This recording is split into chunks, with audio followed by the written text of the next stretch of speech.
जब पूरा देश सर झुका के जीना सीख चुका था, तब एक आदमी था जो कहता था, मैं या तो आजाद जीऊंगा या फिर जीऊंगा ही नहीं। यह कहानी है उस आदमी की जिसका नाम था सुभाष चंद्र बोस। ब्रिटिश राज के टाइम पे इंडिया सिर्फ गुलाम नहीं था, इंडिया टूटा हुआ था, लोगों के सपने छोटे हो चुके थे, हिम्मत कम हो चुकी थी और डर ज्यादा था। और इसी अंधेरे में एक जवान खड़ा होता है जो पूछता है कि कब तक।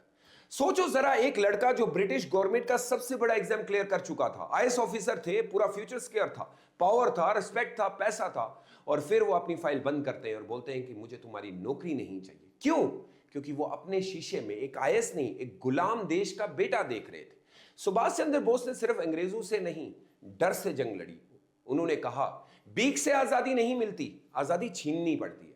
नेताजी ने समझ लिया था कि इंडिया के दर्द को दुनिया तक ले जाना है। वो जर्मनी गए, जापान गए, सिर्फ एक सपना लेके कि ब्रिटिश एम्पायर को हिला देना है, और फिर बनी आजाद हिंद फौज।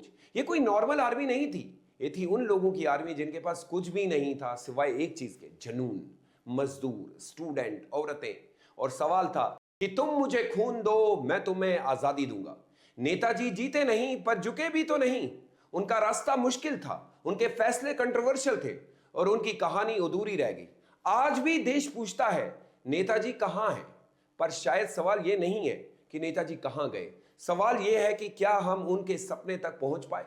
नेताजी हमें सिर्फ यह नहीं सिखाते कि आजादी का मतलब क्या है, वो हमें यह सिखाते हैं कि जब देश बुलाए ना, तो कंफर्ट नहीं, कर्तव्य चुनिए।